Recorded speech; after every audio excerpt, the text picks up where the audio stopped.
Ya. وكتب عمر بن عبد العزيز إلى عدي بن عدي إن الإيمان فرائض وشرائع وحضورا وسننا فمن استكملها استكمل الإيمان ومن لم يستكملها لم يستكمل الإيمان فإن أعش فسأبيننها لكم حتى تعملوا بها وإن أمت فما أنا على صحبتكم بحريص. الله أكبر. Ada orang menyebut khalifah kelima karena sifatnya sangat luar biasa. Umar bin Abdul Aziz. Umar bin Abdul Aziz. Ini disebut khalifah kelima setelah Ali bin Abi Thalib. Padahal masanya sangat jauh setelahnya. Karena sifatnya yang sangat mulia. Bukan sahabat, bukan. Tapi sifatnya bagus kepemimpinannya. Sampai-sampai satu masa ketika jadi khalifah presiden di istana negara, datang kerabatnya. Begitu datang, tanya urusan pribadi. Langsung dimatikan semua lampu, nyalakan lilin. Kata kerabatnya, kenapa engkau matikan lampu? Nyalakan lilin. Kata Umar bin Abdul Aziz, mohon maaf, lampu ini dibiayai oleh negara, adanya di istana. Engkau bertanya urusan pribadi. Maka aku nyalakan lilin yang milikku. Aku khawatir dihisab oleh Allah pada apa yang bukan punyaku. Sekarang berapa banyak mobil plat merah dipakai urusan pribadi?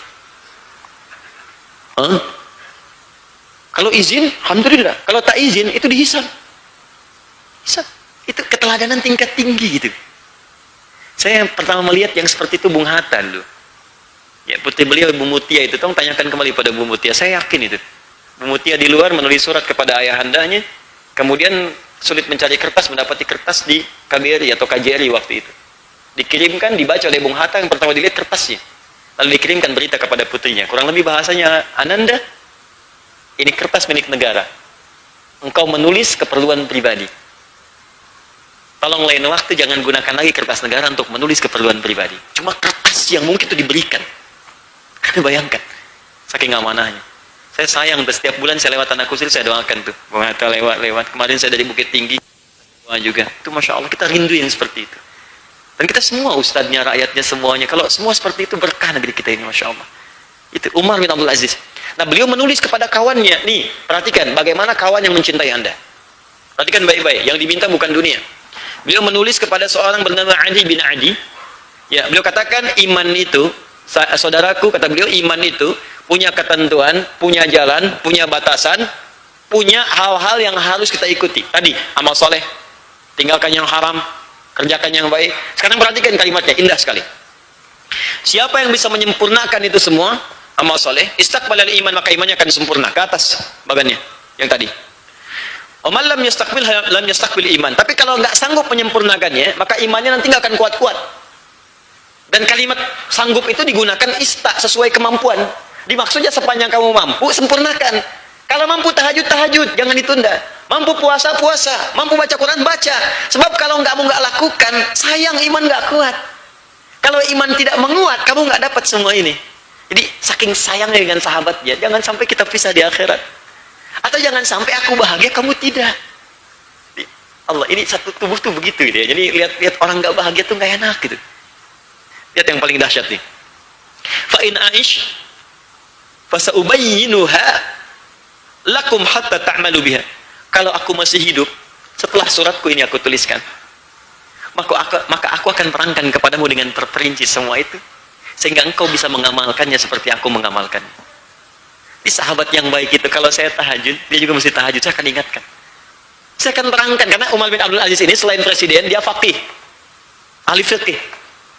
Saking sayang dengan sahabatnya, kita jangan bahagia dunia saja. Kalau aku tahu ini, aku akan terangkan kepadamu, kalau aku hidup setelah tulisan ini. Mungkin maksudnya nulis malam, mau dikasihkan, tapi aku nggak tahu setelah tulisannya, aku hidup atau tidak. Yang paling luar biasa, wa in amut, fama ana ada suhbatikum biharith. Kalaupun aku wafat setelah menulis surat ini, maka maafkan aku yang tak mampu mendampingimu untuk memastikan kau mengamalkannya. Tapi setidaknya suratku bisa menemani engkau untuk bisa mengamalkan.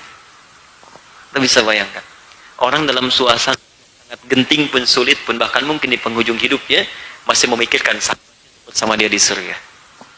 Itu yang indah. Jadi persahabatan dengan iman itu begitu jauh melampaui batas materi. Jauh. Jadi kalau diukur dengan materi, sekarang bersahabat, besok pecah. Kalau diukur dengan dunia, sekarang ada jabatan, begitu turun, udah lupa dengan Anda. Akan ditanya lagi. Waktu di jabatan tuh disapa semua, kirim SMS, kirim karangan bunga, kirim macam-macam. Setelah turun, dimutasi, nggak jadi. Hilang semua. Maka mulai sekarang cari ukuran pakai iman. Tolong berumah tangga pakai iman. Suami dengan istri saya nasihatkan, saya mohon izin ya. Bukan bermaksud untuk mengajari, cuma mengingatkan saja apa yang Allah telah sampaikan dalam Al-Quran dan Nabi dalam hadis. Ayo periksa kembali dengan iman kita. Sayangi istri, istri sayangi suami, saling menyayangi dan sayangi anak-anak kita karena Allah Subhanahu wa taala. Kalau sudah begitu, nanti Allah akan turunkan kemuliaan-kemuliaan yang diberikan pada orang-orang sebelumnya. Terakhir, wa qala Ibrahim sallallahu alaihi wasallam walakin liyatma'inna qalbi. Nabi Ibrahim juga pernah merasakan kenikmatan iman sampai mengatakan kepada Allah di dalam Al-Quran surah Al-Baqarah. Lihat di sini tertulis 77 salah, yang benar ayat ke-260. Ini salah ketik. Ya, paling kiri sebelah atas. Walakin liyatma'inna qalbi, ayat lengkapnya wa idh qala Ibrahim rabbi arini kaifa tuhyil mauta. Ketika Nabi Ibrahim berkata kepada Allah, ya Allah tunjukkan kepadaku bagaimana cara engkau menghidupkan orang mati. Qala awalam tu'min, ya Ibrahim apakah engkau tidak beriman kepadaku? Qala bala walakin liyatma'inna qalbi. Ya Allah, aku sangat beriman, sangat beriman. Ya, yakin aku beriman kepadamu, tapi supaya tenang hatiku. Maksud kalimat itu, iman itu memberikan ketentraman pada jiwa. Jadi kalau kita sudah mendapatkan keimanan yang kuat, jiwa kita akan tentram. Di membaca kalimat ini maksudnya nasihat Nabi Ibrahim alaihissalam, jaga keimanan kita. Kalau iman kita benar, maka kita akan dijaga selalu tenang oleh Allah Subhanahu wa taala. Kalau kita mengaku beriman tapi belum tenang, artinya iman kita belum sempurna, masih perlu banyak berlatih amal saleh. Plus wa qala Mu'adz bin Jabal, dan Mu'adz bin Jabal pernah mengatakan ijlis bina nu'min sa'ah. Yo, kalau mau duduk dengan kita, minimal ada 1 menit kita beriman kepada Allah. Nah, ini nasihat baru nih. Ini bagus nih, bagus. Boleh jadi kaos, jadi topi, boleh. Di buku Idris bin Nu'min Sa'ah. Yuk duduk dengan kita, beriman walau sejenak kepada Allah. Maksudnya apa?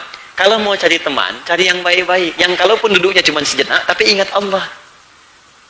Yang paling dahsyat itu, cari orang yang kalau Anda lihat wajahnya pun Anda ingat Allah. Cari yang sweet.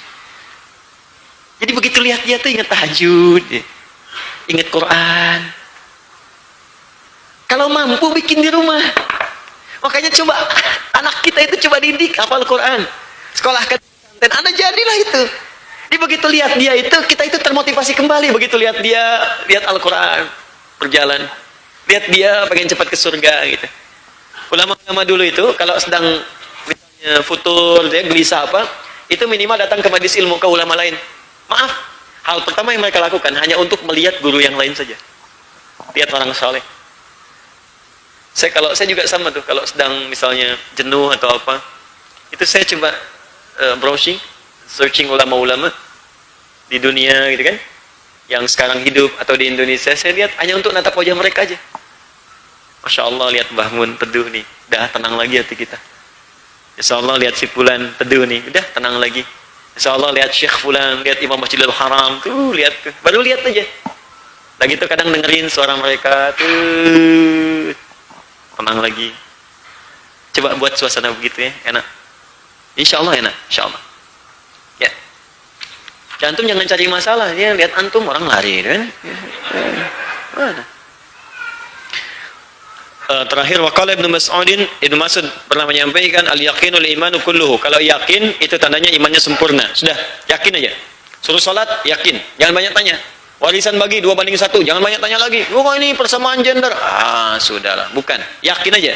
Kalau sudah yakin dengan segala ketetapan Allah, tidak banyak tanya, artinya imannya sempurna. Gini ya, kalau ada yang belum paham, ikuti dulu, nanti hikmah datang. Jangan bertanya dulu, kalau banyak bertanya, lama-lama nggak dikerjakan. Ya, kenapa subuh cuma 2 rakaat? Kita kan baru bangun, kita kan masih segar.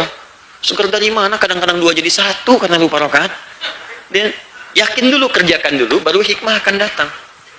Ya. Wa Ibnu Umar la yablughul 'abdu haqiqatat taqwa hatta yad'a ma haqa fi sadri. Ya, ini tidak akan sampai seseorang itu pada hakikat takwa sampai yang menggelitik dalam jiwanya itu hilang. Yang menggelitik dosa. Dosa itu kaitan dengan iman. Jadi kalau orang imannya kuat, dosanya akan berkurang, hilang. Maka sampailah kemudian derajat takwa. Itu saya bikin bagannya. Iman kuat, muncul hudan muncul takwa. Jadi kalau orang beriman itu semakin tinggi, maka maksiatnya semakin rendah. Jadi kalau orang maksiat banyak, tandanya imannya lemah. Jelas ya? Nah, taib. Wa qala Mujahid syara'a lakum surah Syura al-sainaka ya Muhammad wa iyyahu dinan wahida. Dan Mujahid berkata, ayat yang mengatakan syara'a lakum di surah Asy-Syura ayat 13, syara'a lakum minad din. Maksudnya adalah disyariatkan kepada Nabi Muhammad petunjuk agama yang satu untuk menguatkan iman. Singkatnya apa?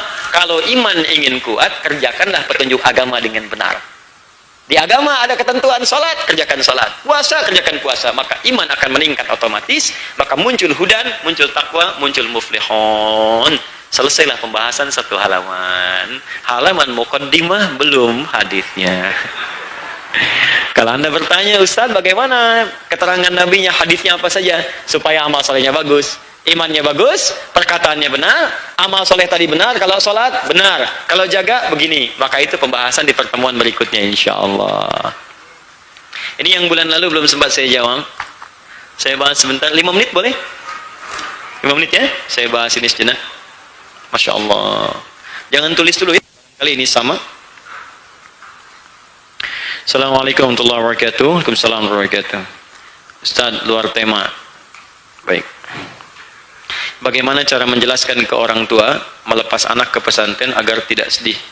Ya, jelaskan. Ya, jelaskan.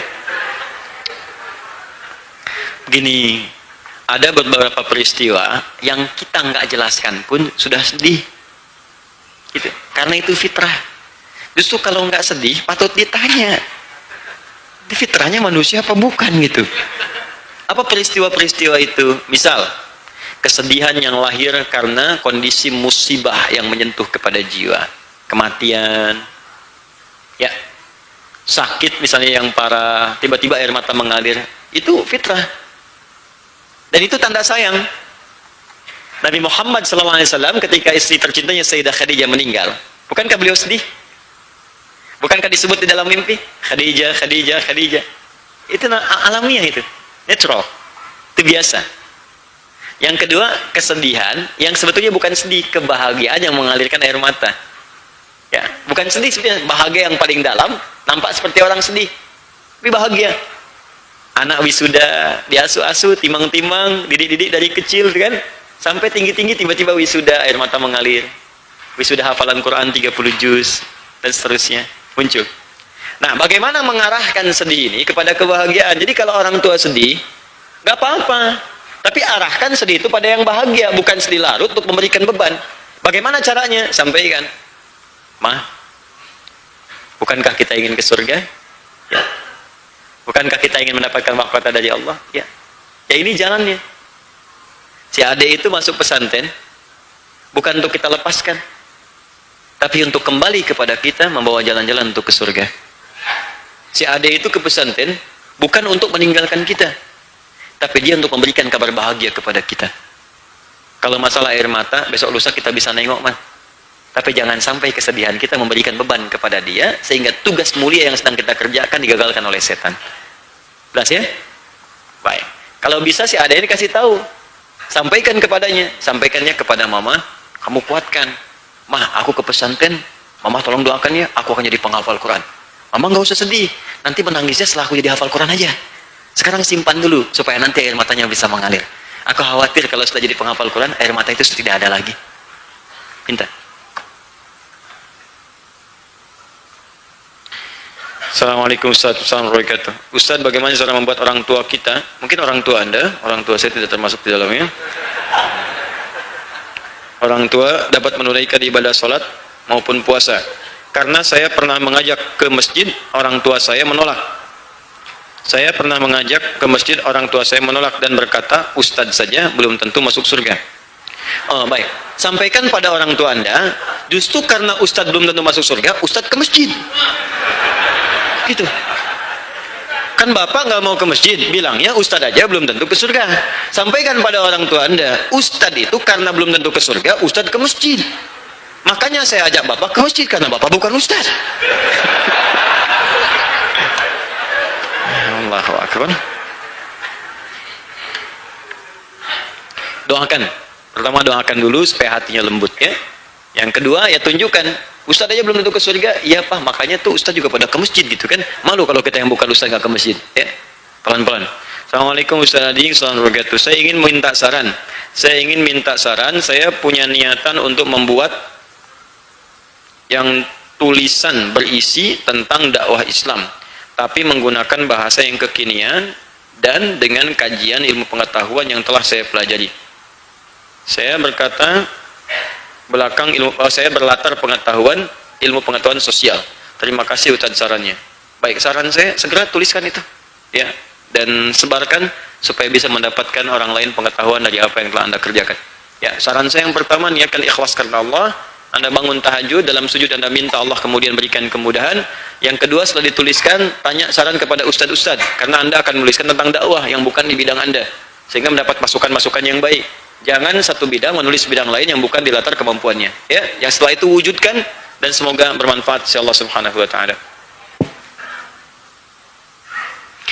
Salam wabarakatuh. Ustaz, apa hukumnya jika pada saat salat membaca Al-Fatihah 2 kali karena lupa atau ragu sudah membacanya atau belum? Boleh, silakan.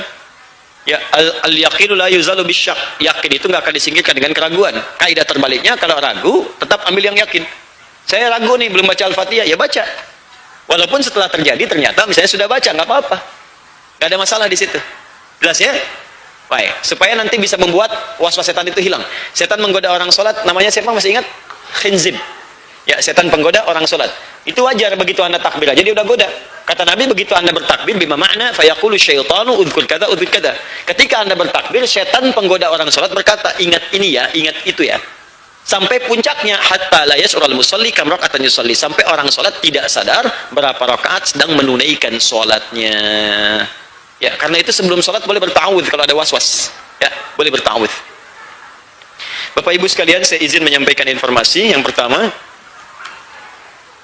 Malam ini akan ada ta'lim di Masjid Al-Ihsan di Pondok Timur Mas, PJS Bekasi. Ta'lim saya mungkin sebagai penutup menjelang ke Idul Adha. Di malam ini materi spesial, bukan untuk membahas kajian tafsir, tapi untuk nanti hukum-hukum Idul Adha terkait dengan kurban.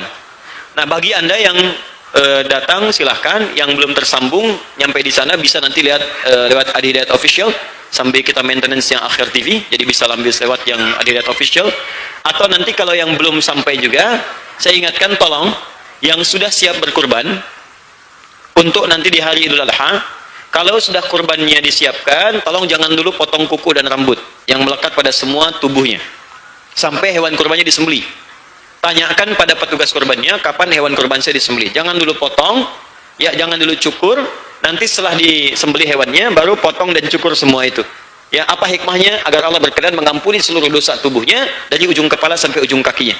Ya, sampai kemudian dia berdoa pada saat selesai kurban itu dilakukan, dia berdoa menghadap kiblat dan mengatakan inni wajjahtu wajhiya lilladzi fatara samawati wal ardh, dan seterusnya hadis yang disampaikan oleh Nabi sallallahu alaihi wasallam. Yang kedua, mohon izinnya, ini supaya kita ingatkan bersama, kita punya 3 hari lagi untuk mendapatkan keistimewaan di bulan-bulan ini. Khusus 3 hari ini saja, ayo kita saling mengingatkan untuk beribadah kepada Allah dengan 2 hal.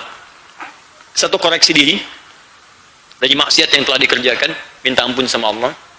Yang kedua, ayo tingkatkan takwa kepada Allah dengan ibadah.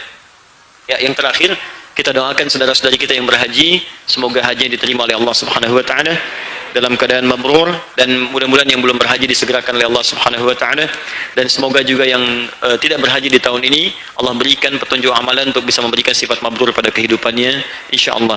Allahumma taqabbal minna innaka antas samiul alim wa tub 'alaina innaka antat tawwabur rahim. Rabbana la tada' lana fi maqamina hadha wa fi kulli